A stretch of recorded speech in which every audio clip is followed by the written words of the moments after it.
Olá pessoal, tudo bem com vocês? Eu sou a professora Kaline. Hoje nós vamos ter a nossa quarta aula, que é a última aula de conteúdo. A próxima aula, que é a aula que é uma aula de perguntas e respostas, onde eu vou tirar as dúvidas que vocês vão me enviando ao longo da semana. E a aula de hoje a gente vai ter um conteúdo bem legal, que é o conteúdo de urinálise, microbiologia e parasitologia clínica. Nesse momento que a gente para e pensa, que curso que você quer fazer? Eu quero ser biomédico. E aí, quando eu disse que eu queria ser biomédica, muitas pessoas olhavam para mim e falavam assim: você quer bater bosta? Você quer bater cocô? Porque é na parasitologia clínica que a gente faz a análise de fezes. E aí eu pensava, poxa, será que eu realmente quero isso? Mas, com o tempo, quando você começa a estudar a biomedicina, você vê que é um mundo muito mais além. E que, inclusive, a parasitologia clínica é uma área super interessante. Hoje tem muitos estudos, né, com a descoberta e as buscas por diagnóstico e tratamento de doenças intestinais, né, de doenças que são causadas por infecções intestinais por meio de parasitas, né, de homintos. Então, olhem para a parasitologia e não vejam apenas como aquela questão que você está ali no laboratório para bater bosta. Então, não é isso. Vocês estão ali para pegar aquela amostra e observar naquela amostra se tem algum tipo de micro-organismo que está infectando aquela pessoa. Então, vocês vão elaborar aquele laudo, aquele diagnóstico, tá bom? Então, existe um mundo muito além para a biomedicina, principalmente. A biomedicina, eu não sei, eu falo da biomedicina porque eu sou biomédica, então existem 35 áreas que o biomédico pode atuar, além das análises clínicas. Esse curso a gente está voltado para análises clínicas, mas o biomédico ele pode atuar além das análises clínicas. Bom, e aí a gente vai falar um pouco de urinálise primeiro, né, nesse primeiro momento. E aí, pergunto para vocês o que é urinálise, né? O próprio nome já fala, uri de urina, análise, né? De análise de urina. Então, a urinálise é a análise da urina com fins de diagnóstico ou prognóstico de estados fisiológicos ou patológicos. Então, você pode fazer esse exame de urina, né?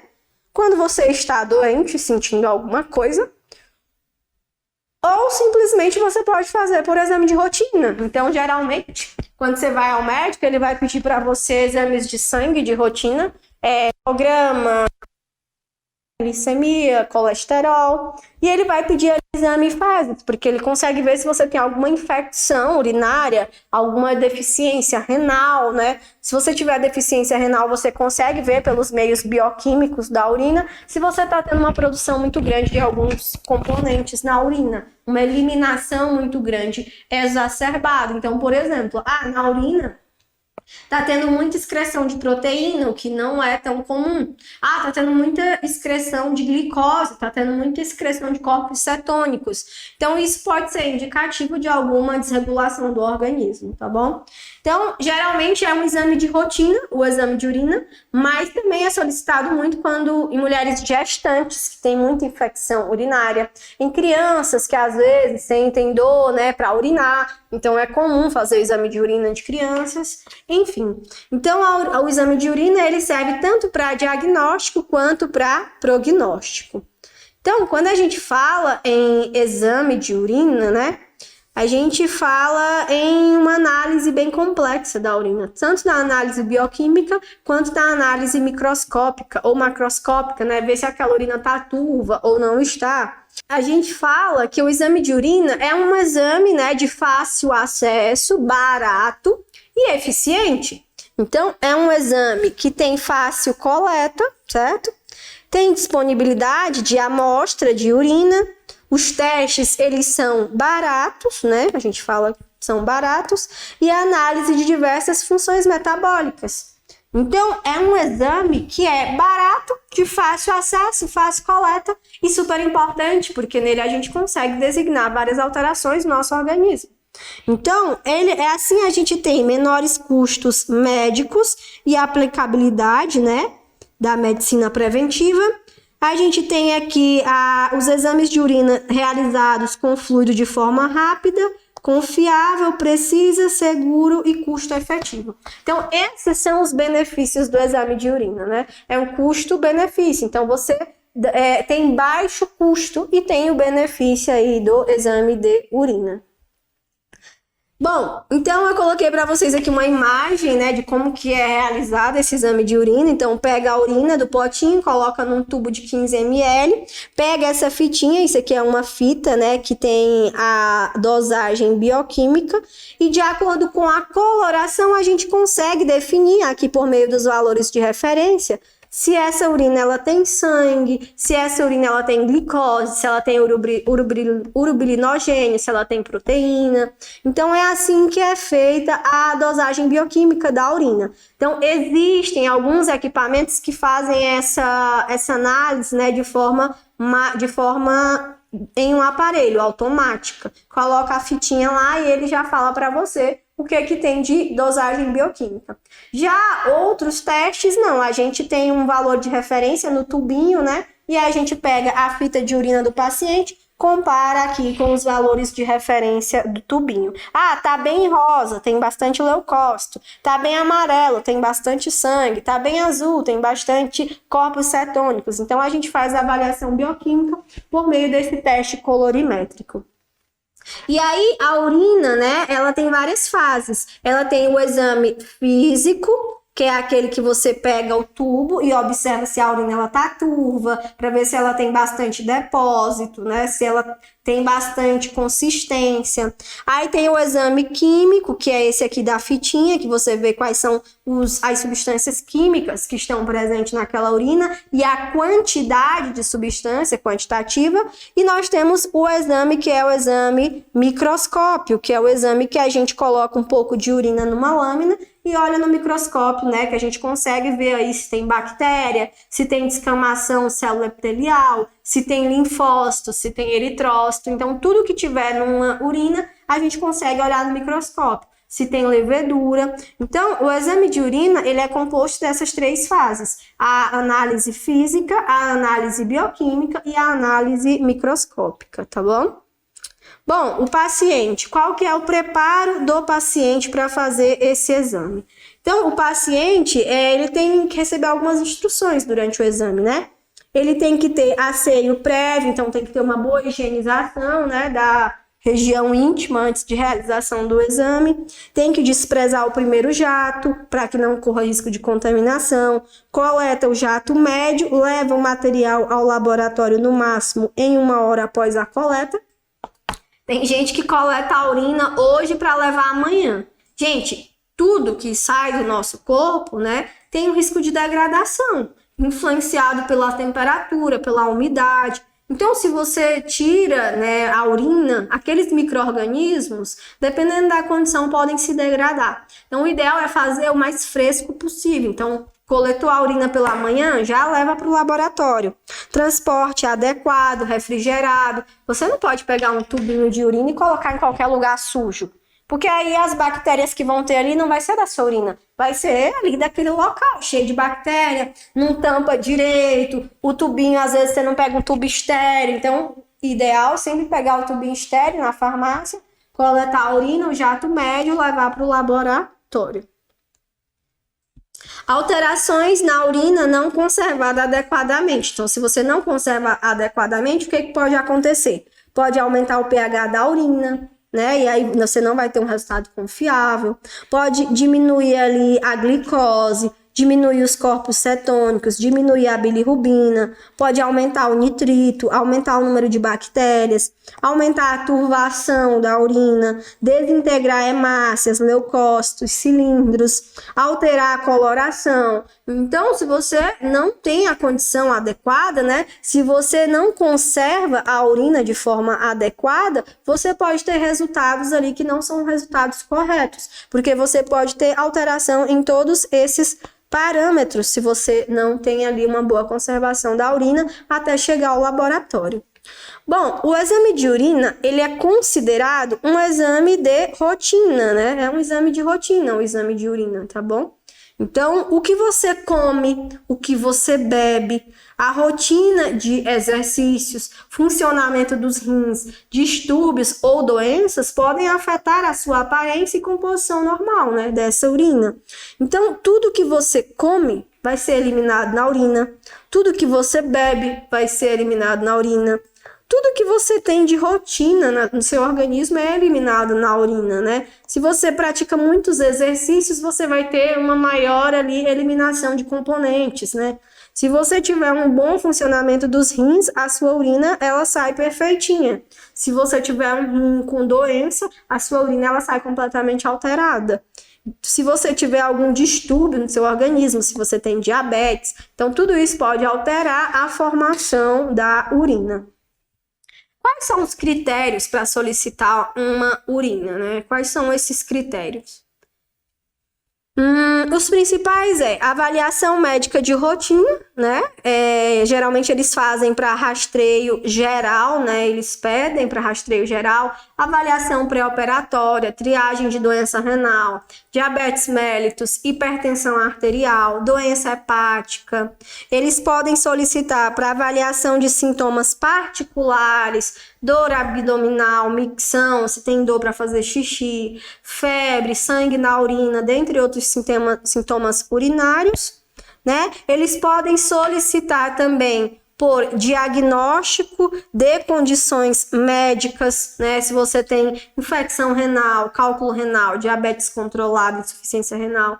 Então, se a pessoa tem uma doença especial, eles pedem a urina ali para diagnóstico. Eles podem solicitar ainda para monitoramento da progressão da doença e resposta à terapia. Tá, você está fazendo um tratamento, é importante fazer ali a avaliação da urina a cada 10 dias, para ver se a sua urina está saindo regularizada. Por exemplo, numa doença renal relacionada a diabetes, numa insuficiência renal, numa doença renal associada à pressão arterial, dentre outros tipos de doenças.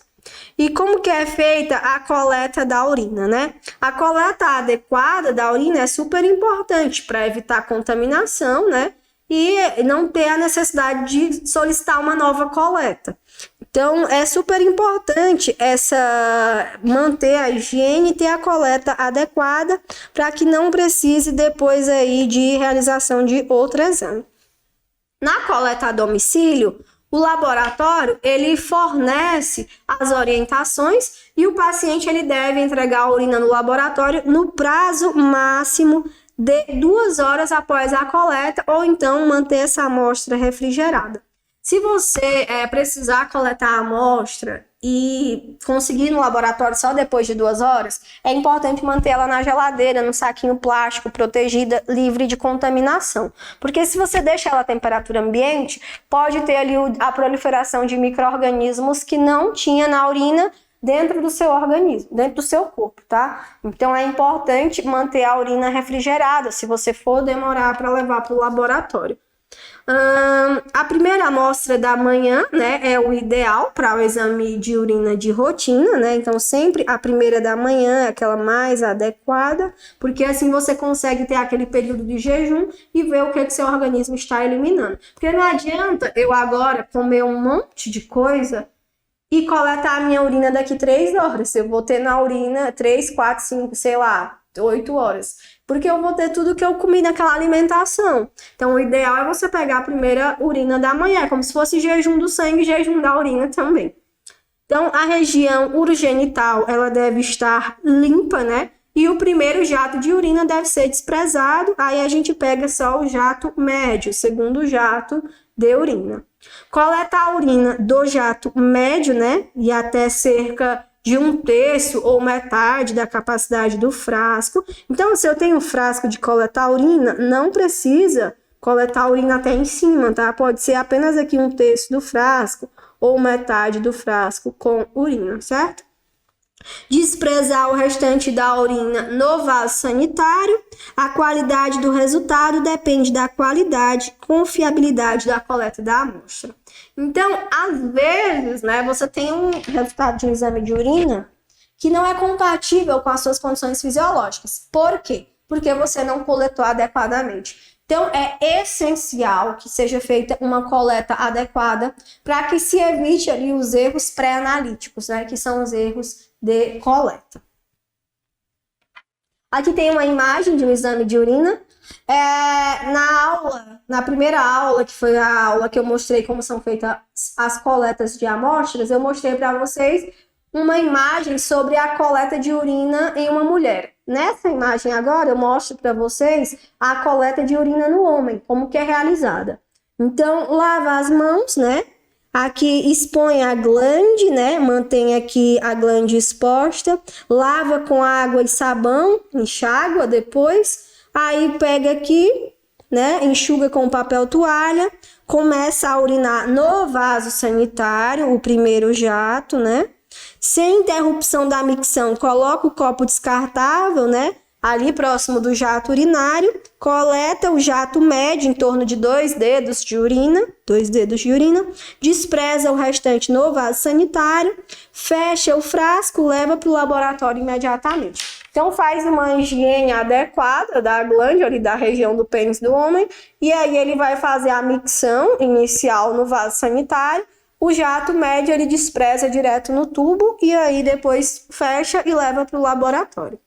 Quais são os frascos indicados para a coleta, né? A gente tem aqueles tubinhos de farmácia, né? Que são esses tubinhos assim que parecem um copinho. Alguns laboratórios eles já dão um tubo de 15 ml, que é um tubo assim fininho, que já facilita, depois já vai direto para a centrifugação. Então, a urina, né? Quanto menos tubo ficar transportando, pessoal, menor o risco de coleta. Por exemplo, se já põe a urina direto nesse tubo da centrifugação, melhor. Mas às vezes você põe nesse tubinho, aí daqui transfere para esse, às vezes ao transferir contamina. Então, quanto menos risco de contaminação, melhor. Frasco para coleta. A urina ela deve ser coletada em frasco limpo, né? Seco, à prova de vazamento e descartável. Os recipientes, eles devem ter a boca larga, né, para facilitar o uso. Devem ser feitos de material que permita fácil visualização da cor e aspecto da urina. Então, às vezes, né, quando o laboratório dá o tubo fininho, você coleta no grande e já põe, né? Mas ali naquele momento imediato, sem que tenha depois que passar em um tubo que às vezes não está estéril, né? Tudo isso tem risco de contaminação. E como que faz coleta de xixi do bebê para fazer exame? Quando é um bebezinho recém-nascido, um bebezinho é mais complicado para coletar o xixi, né? Então faz a higiene no local, né, na região genitália do bebê, e a coleta ela é feita com um coletor de urina infantil estéril, o qual deve ser trocado aí a cada 30 minutos e no máximo 1 hora até se obter a amostra. Então é como se fosse uma sondazinha que aprega assim no bebezinho, né? E aí ele fica enchendo a sondazinha. E aí depois a gente pega essa sondazinha e transfere ali para o tubo para fazer a análise, tá? Então, qual que é o intuito de fazer o exame de urina? O exame de urina, ele é super importante principalmente para as infecções renais, porque é o rim que faz ali, né, todo o processo de secreção da urina, né? Filtração do sangue, transforma o sangue em urina e excreta. Então, se a gente tem problema no rim, a gente não tem uma urina boa, tá? Adequada. Então, ela é importante principalmente no diagnóstico e segmento da doença dos rins, seja por insuficiência renal, por cistos renais, cálculos renais, esteatose, câncer do rim. Seja qualquer alteração no rim, a gente vai ter uma alteração aí no exame de urina. O exame de urina, ele pode ser conhecido de várias formas, né? Laboratórios podem usar diferentes terminologias. Algum pode dizer, urina tipo 1, urina 1, sumário de urina, rotina da urina, urina simples, urinálise. Já trabalhei num laboratório que ele chamava assim, EAS, elementos anormais e sedimentoscopia.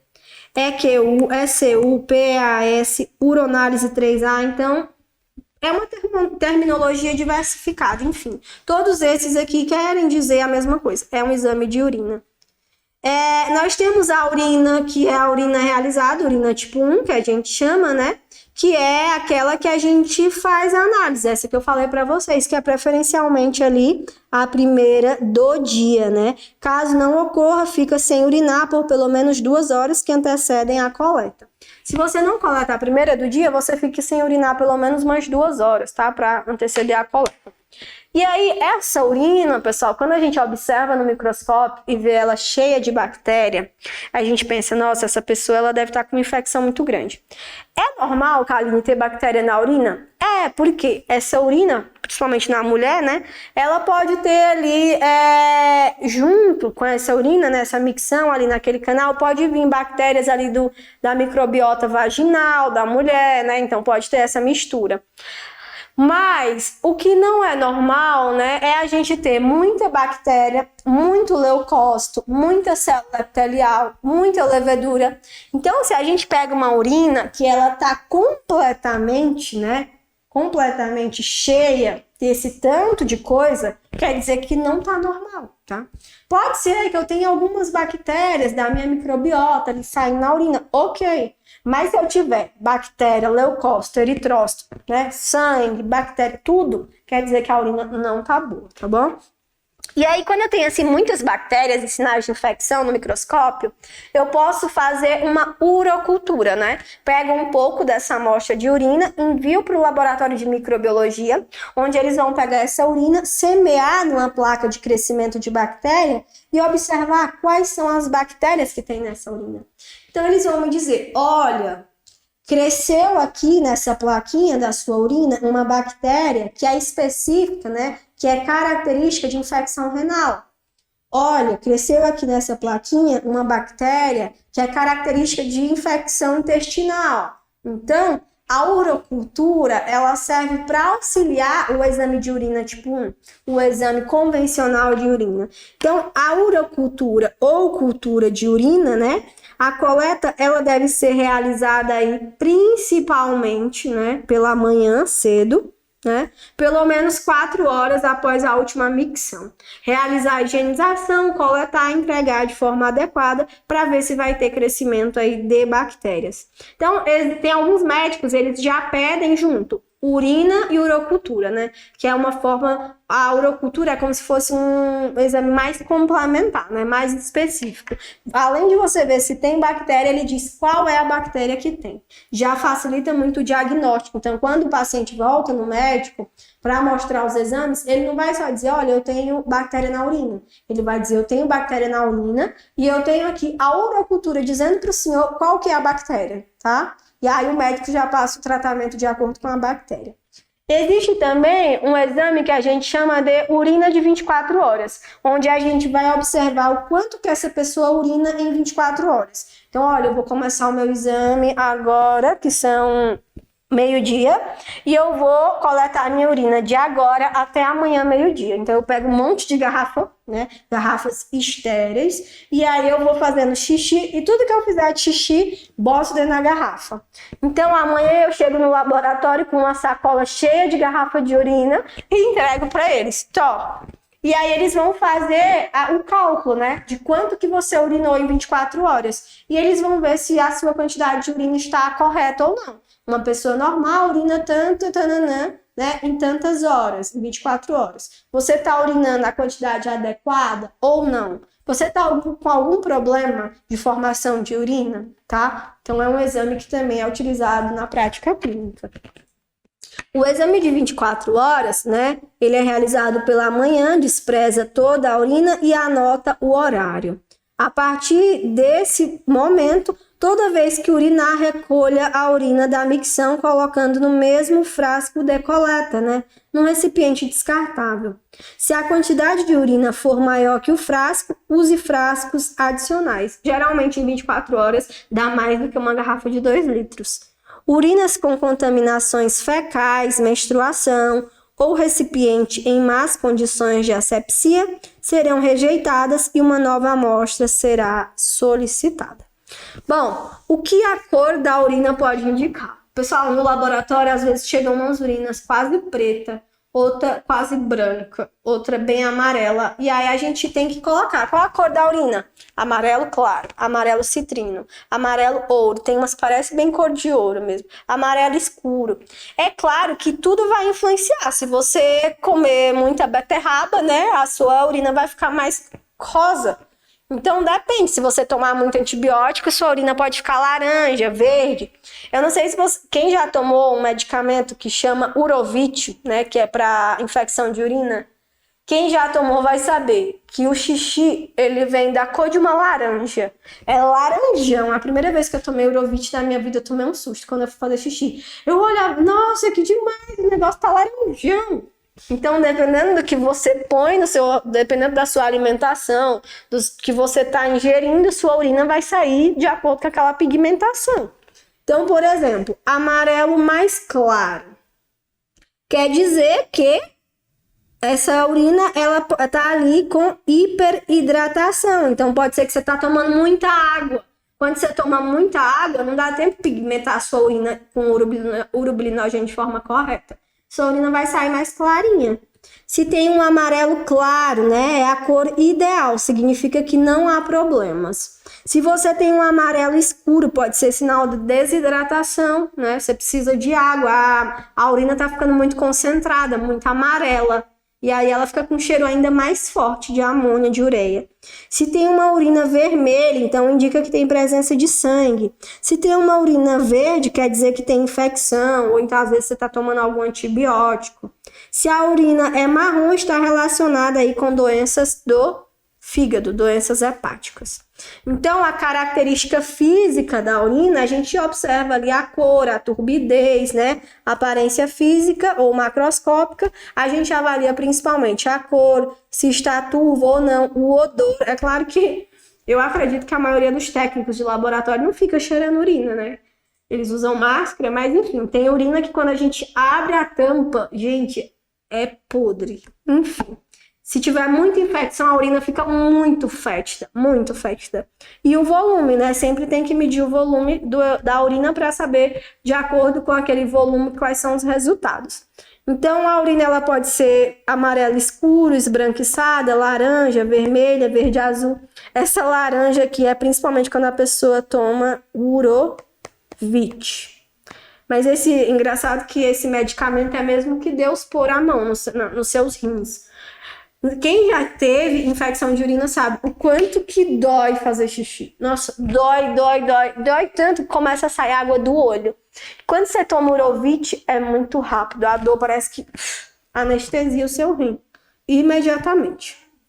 Bom, coloquei aqui para vocês uma fita, né, de bioquímica para vocês verem como que acontece, né? Então aqui, por exemplo, a gente avalia os leucócitos. Aqui tá ruim para ler, mas aqui é proteínas, urobilinogênio, pH, tá ruim para ler, glicose, eu sei que tem eritrócitos, eu não sei qual desses é eritrócitos, então vai depender de cada reagente de cada laboratório. Então a gente consegue fazer pela coloração. Então, por exemplo, essa é a fita que eu coloquei dentro da urina do paciente e de acordo com essas cores, né, eu consigo dizer a quantidade que tem de cada um desses mediadores bioquímicos. Por exemplo, se ela ficar bem roxa, quer dizer que eu tenho muitos leucócitos. E aqui em cima ela fala a quantidade de leucócitos que tem na urina.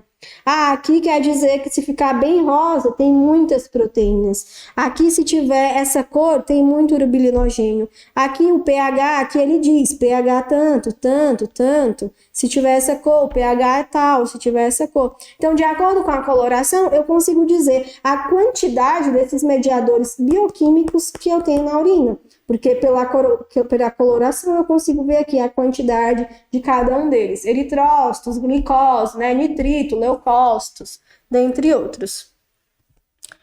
Bom, e a análise microscópica, né? No microscópio eu consigo ver principalmente, né, se eu tenho leucócitos. Se eu tiver leucócitos, indica aí a presença, né, doença do trato urinário, inflamação renal, tá? Se eu tiver hemácias, pode ser infecções, pedra nos rins, que ali está tendo rompimento dos vasos, dos capilares, doenças renais graves. Se eu tiver células epiteliais, pode estar relacionado a algum problema renal grave, né? Se eu tiver cristais, pode indicar cálculos renais. Se eu tiver parasitas na urina, infecção por cândida, protozoário. Se eu tiver bactérias ou leveduras, pode ser aqui infecção urinária, tá bom?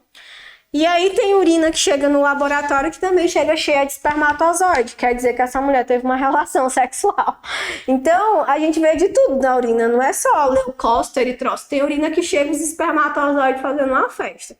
Então, uma dica para vocês, quando vocês forem fazer exame de urina, evitem ter relação sexual no dia anterior, porque senão o biomédico ou o técnico no outro dia vai ficar olhando para sua urina e vai ficar vendo os espermatozoides fazendo festa na urina de vocês. Bom, aqui tem um mapa de urinálise, né, que ele mostra alguns dos componentes que são encontrados no microscópio na urina. As células epiteliais, elas são nesse formato aqui, ó, células epiteliais, tá? Células epiteliais transicionais, porque nós temos diferentes tipos de células epiteliais. Células tubulares renais, são essas aqui, né? Aqui nós temos células epiteliais. Aí aqui essas são células epiteliais transicionais, células tubulares renais, células de epitélio vaginal. Nós temos diferentes cristais, principalmente quando a urina, se você deixar uma urina numa geladeira por muito tempo, a temperatura gelada vai estimular a produção de cristais. Então, o ideal é você não deixar muito tempo na geladeira. Por isso que o adequado é você coletar a urina e levar logo para o laboratório. Se você deixar na geladeira muito tempo, vai ter formação de cristais. Às vezes, esses cristais nem é tanto do seu organismo, eles foram formados, né? Foram induzidos a se formarem pela temperatura baixa. Aqui nós temos cristais de ácido úrico, que são esses aqui. Aqui nós temos colesterol, ampicilina, urato amorfo, ele fica assim. Oxalato de cálcio, eu acho o mais bonito, é o cristal mais lindo da urina. A gente olha para ele e fala assim, nossa, que demais. Gente, ele parece um diamante, olha isso. Esse é o oxalato de cálcio, é o cristal mais bonito de urina. A primeira lâmina que eu vi esse oxalato de cálcio, eu fiquei encantada, apaixonada. Aqui nós temos os oxalatos de cálcio. Oxalatos de cálcio. Fosfato triplo, né? Eles ficam assim, ó, fica assim quadradinho. Cilindro hemácio, cilindro leucócito. Então, isso aqui é um mapa de urinálise, né? Toda pessoa que vai trabalhar no setor de urinálise tem que estudar bem esses mapas e tem que ter o olho, né, para identificar todos esses componentes na urina. Então, aqui eu coloquei mais uma vez para vocês verem os cristais, né? São diferentes tipos de cristais que são encontrados. Esse é o meu preferido, o oxalato de cálcio, tá? E aqui a gente tem aqui, por exemplo, aqui a gente tem muitos leucócitos nessa lâmina. Essas bolinhas assim, ó, eles são leucócitos. Os leucócitos, eles ficam assim na urina, tá bom? Bom, assim a gente fecha a aula de urinálise e a gente vai falar um pouco sobre a microbiologia. O que a gente tem no laboratório de microbiologia? No laboratório de microbiologia, a gente faz a análise, as culturas de bactérias. Então, milhares de micro-organismos vivos no interior e ao redor dos nossos corpos, e muitos deles podem ocasionar doenças graves, né?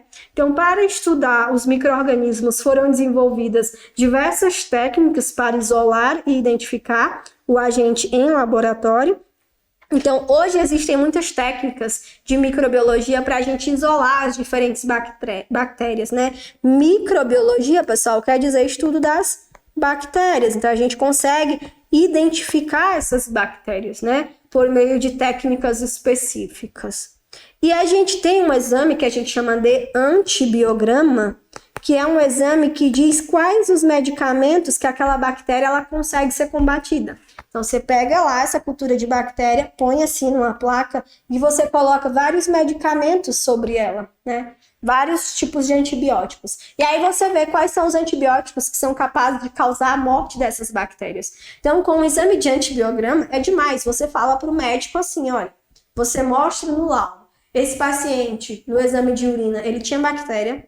Na urocultura, ele deu essa bactéria e no antibiograma mostrou que essa bactéria ela pode ser morta com o uso desse medicamento. Então, hoje em dia, a microbiologia facilitou muito o diagnóstico e tratamento de diversas infecções bacterianas. Então, na microbiologia, a gente tem diversos patógenos, né?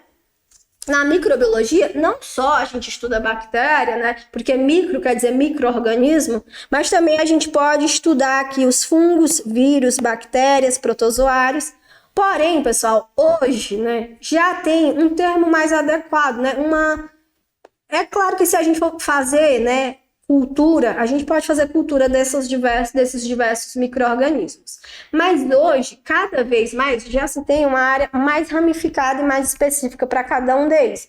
Por exemplo, o vírus, virologia, né? O fungo, micologia, bactéria, foi o que ficou mais aí para microbiologia, protozoários, geralmente a gente estuda aí a parasitologia. Mas todos eles são micro-organismos que são ali, podem ser estudados com diversas técnicas de microbiologia. Então, vírus, por exemplo, nós temos o vírus que causa o sarampo, a rubéola, a gripe, fungos, ao pé da letra, pé de atleta, né? Bactéria, causa pneumonia, cólera, protozoário, aqui, doença do sono, enfim. Então, a microbiologia em si, ela quer dizer o quê? Micros, né? Micros. Bio quer dizer vida, né? Micros, pequeno. Logo, ciência. Então, é estudo dos micro-organismos. Então, é classicamente a área da ciência que dedica ao estudo de organismos que somente podem ser visualizados ao microscópio. Então, eu vou falar para vocês, a microbiologia é o estudo das bactérias, tá? Mas também pode ser o estudo de outros micro-organismos que também são vistos a olho nu. Porém, existe uma área específica para o estudo de cada um deles, tá bom? Vírus é mais na virologia, fungos é micologia, tá? Mas microbiologia, em geral, é o estudo dos micro-organismos que são vistos apenas no microscópio. O que se estuda na microbiologia, né? O que é que a gente estuda na microbiologia? A gente estuda, em geral, ali, a classificação dos micro-organismos, a estrutura, a reprodução, a hereditariedade, atividades bioquímicas, a nutrição, atividades e relações entre si e com outros seres vivos, né? A habilidade em causar mudanças físicas, químicas no meio ambiente. Então, o microbiologista, ele tem que sempre estar atualizado sobre esses micro-organismos, né? Sobre a nutrição deles, sobre como eles se reproduzem, como eles se proliferam, como que a gente consegue combatê-los. Então, tudo isso é visto pela virologia. Então, pessoal, a microbiologia clínica, ela tem um papel importante no diagnóstico e controle de doenças infecciosas. Porém, a qualidade da análise, né, está diretamente relacionada à qualidade de espécime coletado pelo paciente. A maneira como é transportado, as técnicas para detecção do micro-organismo.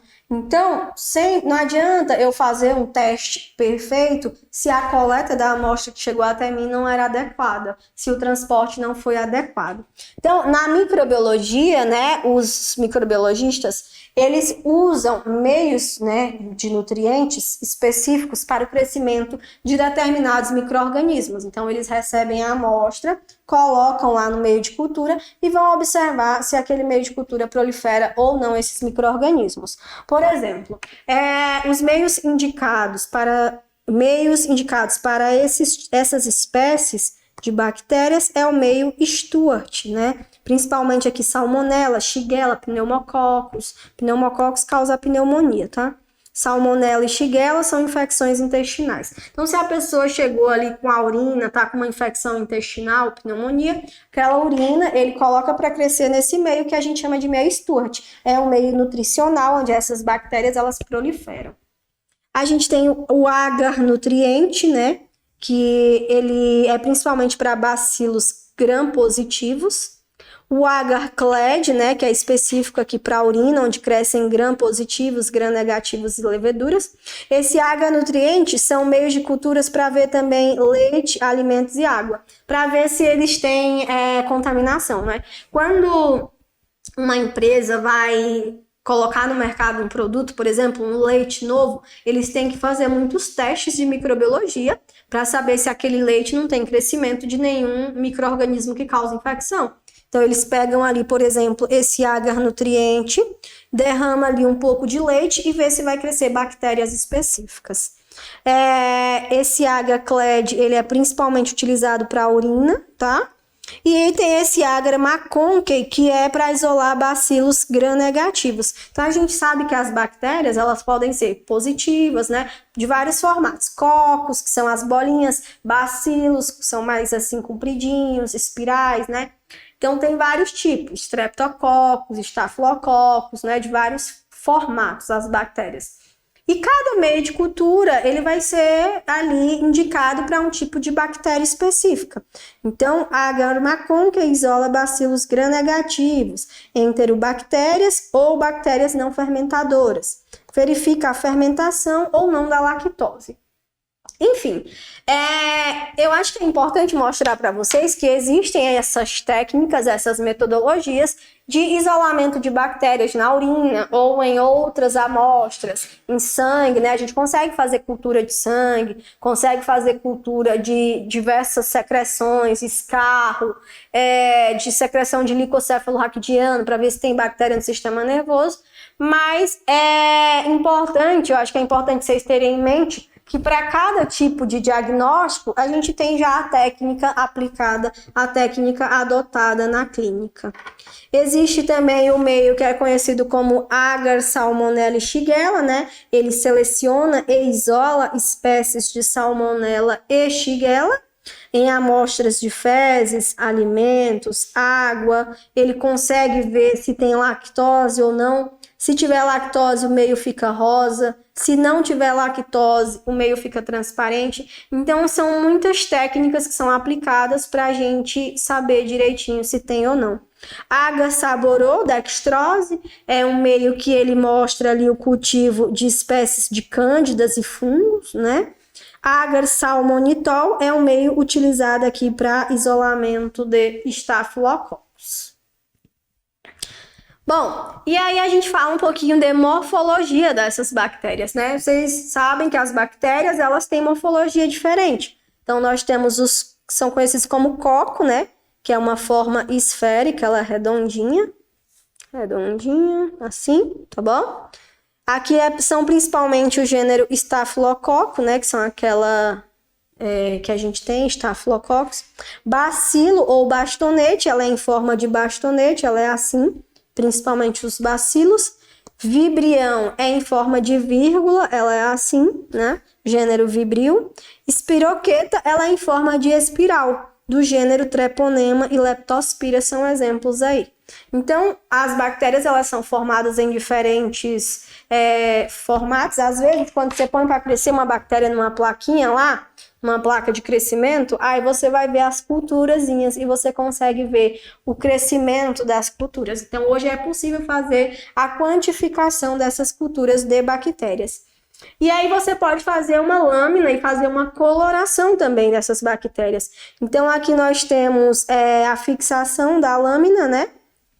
Depois a gente tem a aplicação do cristal violeta, depois do Lugol, descolora essa lâmina e aí põe aí o contracorante. Esses são os passos para a gente ter a coloração, né? Identificar se essa bactéria é gram-positiva ou gram-negativa, que é uma classificação de bactérias. Se ela é gram-positiva, ela vai ficar roxinha. Se ela é gram-negativa, ela fica rosinha. Por quê? A bactéria que ela é gram-negativa, aqui nesse processo de descoloração, ela volta a ficar transparente na lâmina. E aí, quando você põe aqui esse corante, ela fica rosa.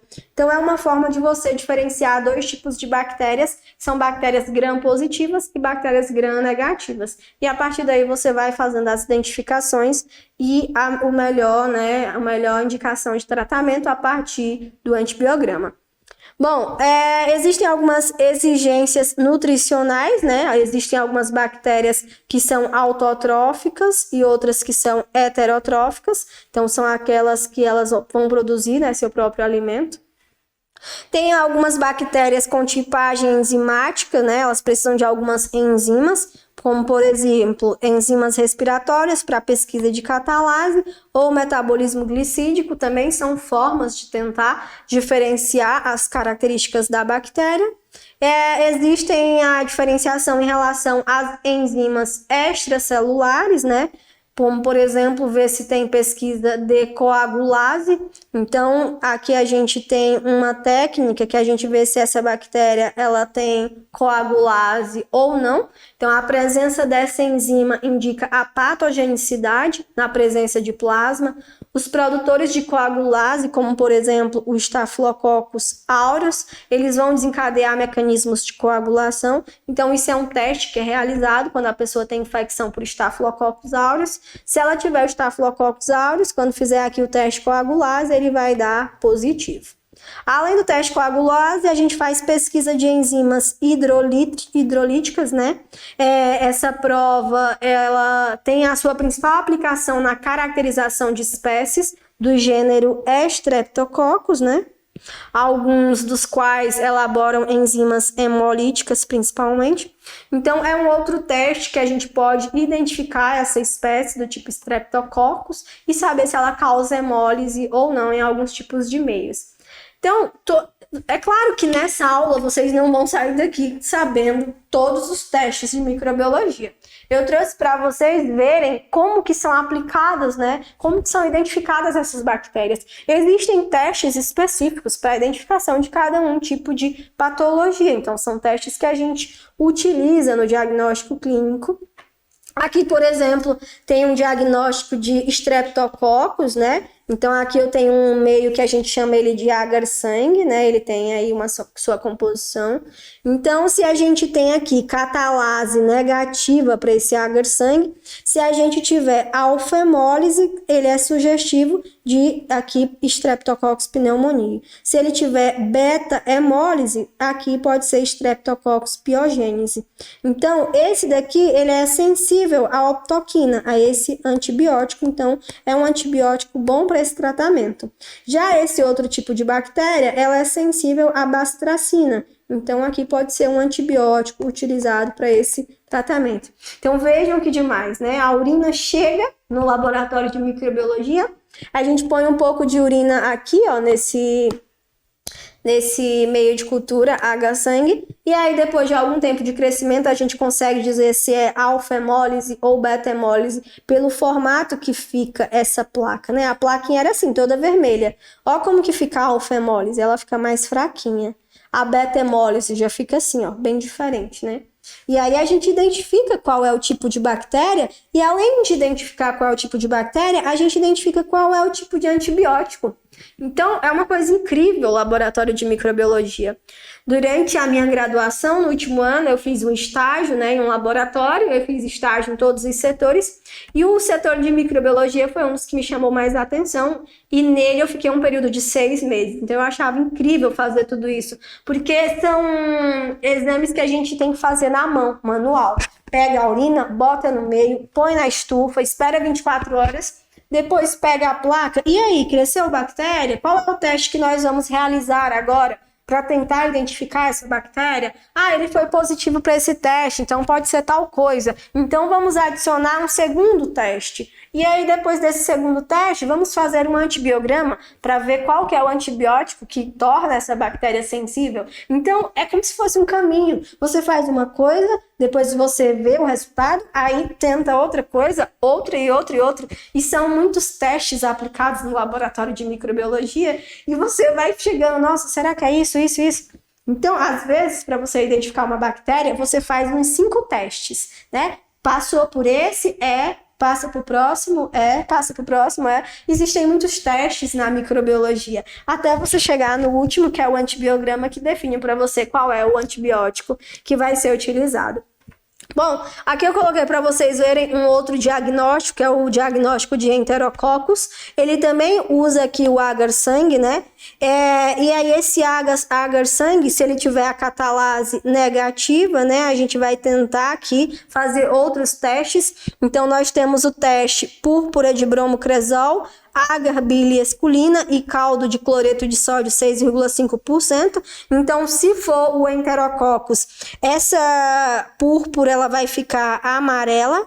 Esse agar biliescurina ele vai ficar enegrecido e esse aqui caldo de cloreto de sódio ele vai ficar turvo. Então vejam, a gente tem 3 testes que confirmam se a nossa bactéria realmente é o enterococcus.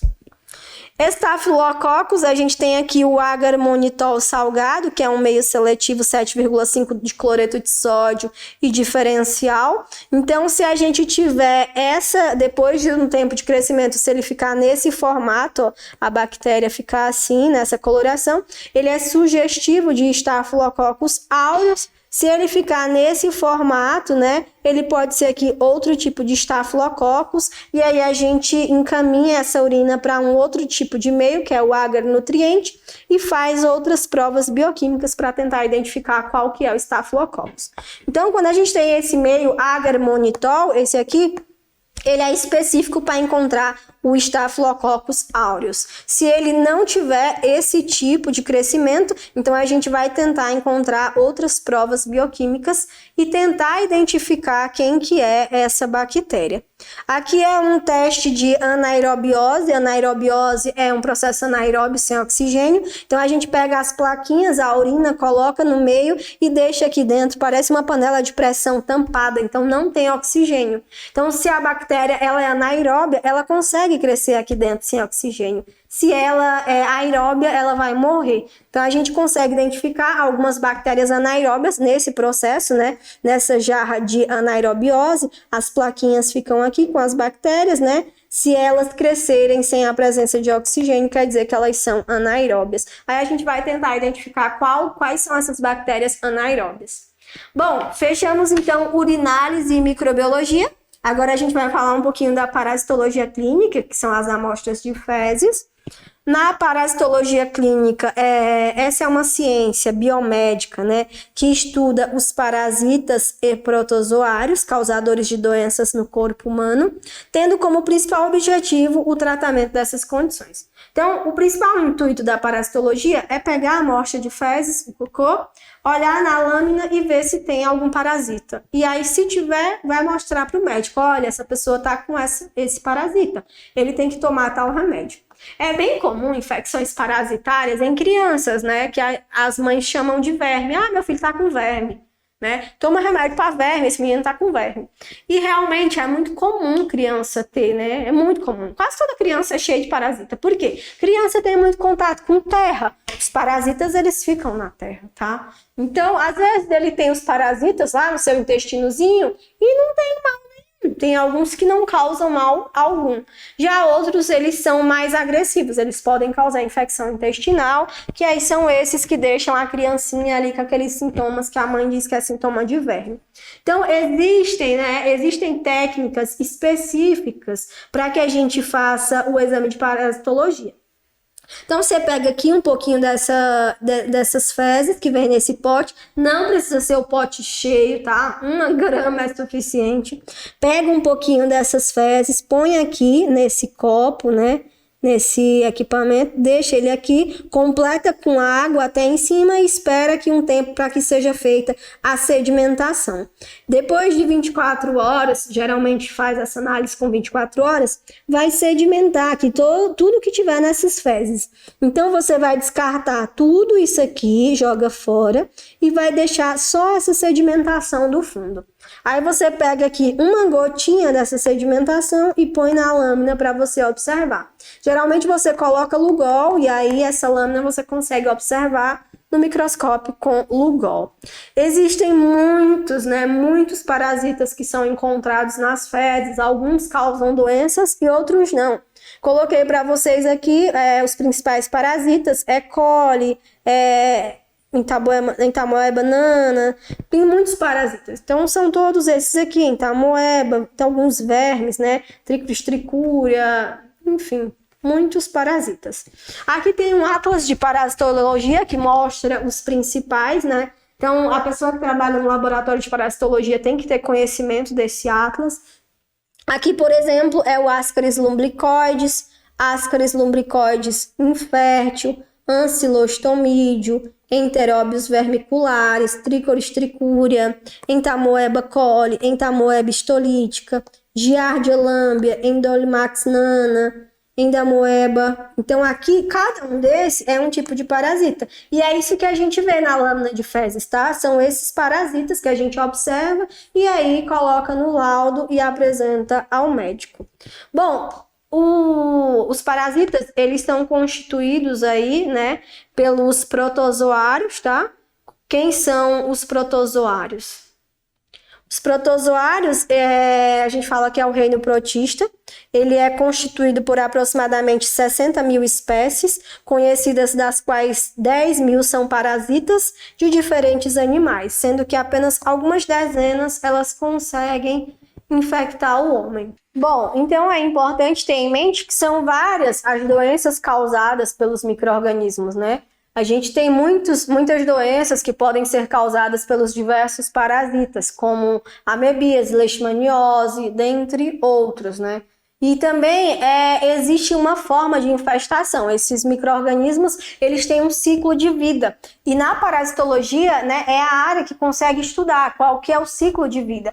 Qual que é a forma que eles estão mais infectantes? Qual é a forma que eles são são eglotidos, né? Que eles são excretados, eliminados na forma humana? Quais são as formas que a pessoa consegue se infectar? Por exemplo, determinado parasita, ele vem ali no cocô do gato. Determinado parasita, ele vai ser ali nas verduras mal lavadas. Então, cada tipo de parasita tem um ciclo de vida, tem uma história, né? E as pessoas, os parasitologistas, eles têm que ter, né? Eles têm que saber ali como que é o ciclo de vida de cada tipo de micro-organismo, tá bom?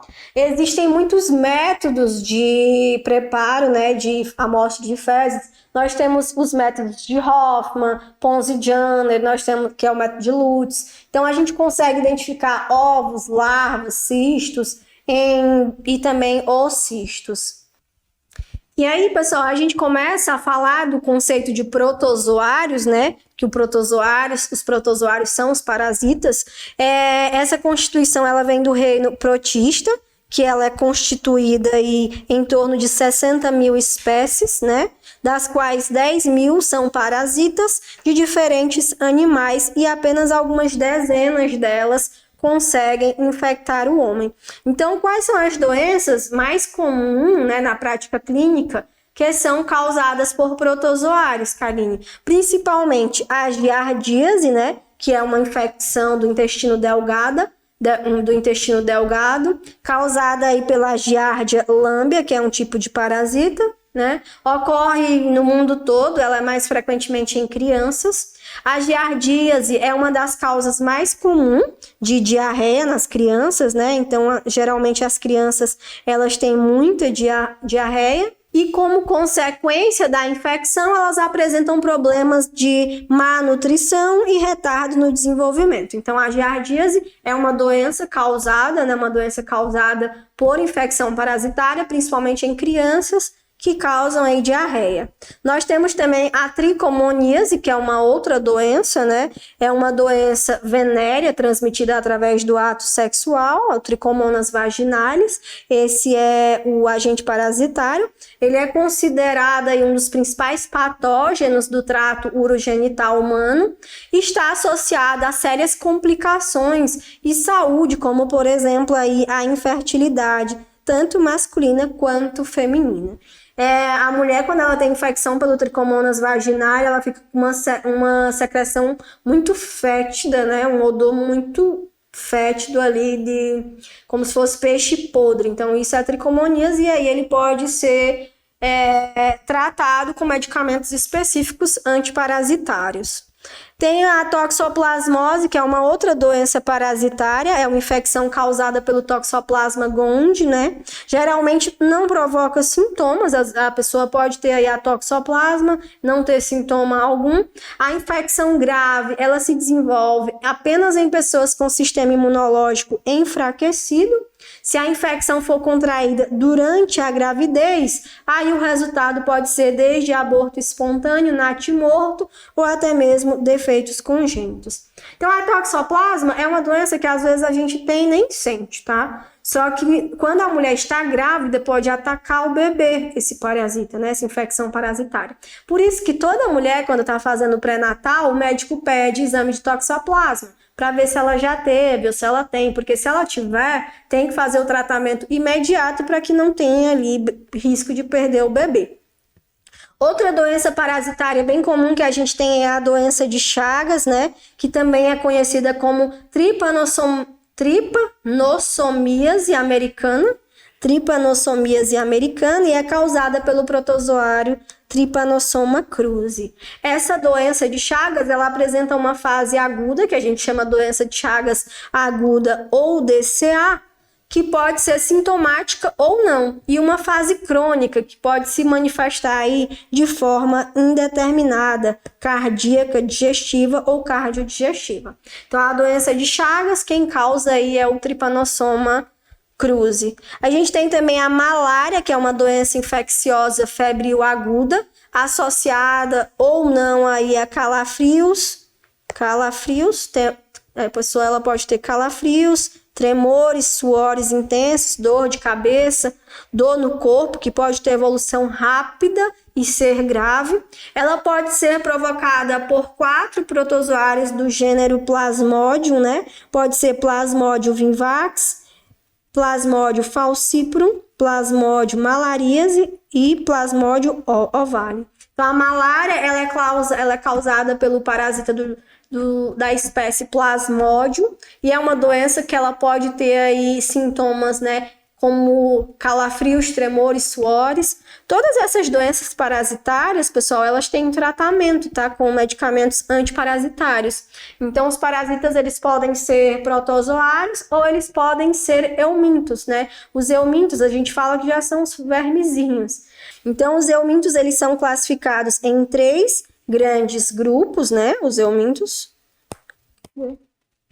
Aqui, eles são classificados em 3 grandes grupos, que são os nemateumintos, que são constituídos por vermes que apresentam um corpo cilíndrico, os plateumintos, que são vermes com corpo achatado, dorso, ventralmente, e os anelídeos, que não são considerados parasitas, né? São os 3 grupos de eumintos.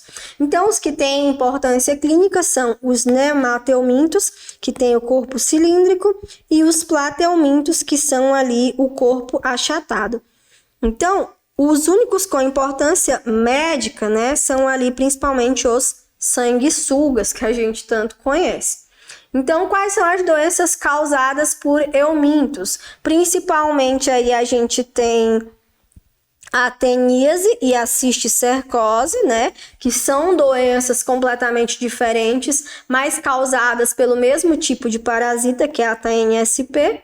Então, a Taenia solium, né, que é um tipo de parasita, ela é a Taenia que normalmente está presente na carne de porco, enquanto a Taenia saginata pode ser encontrada na carne bovina. Então, sabe aquela doença que fala que é a do verme do porco? Então, essa é um parasita que pode ser encontrado na carne do porco, quando é a Taenia solium, ou o parasita que pode ser encontrado na carne de boi, quando é a Taenia saginata. E aí elas podem causar aquela doença que é conhecida como neurocisticercose, que é essa doença é uma doença super preocupante quando atinge o sistema nervoso. A gente tem também, pessoal, a esquistossomose, que é causada pelo esquistossoma mansoni. A pessoa ela adquire a infecção quando entra em contato com água doce, onde existem aí principalmente caramujos infectados, né, pelos vermes causadores da esquistossomose. Uma vez dentro do organismo de uma pessoa, vivem nas veias do mentério e do fígado. Então, é um tipo de parasita. Nós temos também a filariose tuberculose linfática, que também é conhecida como elefantiase, né?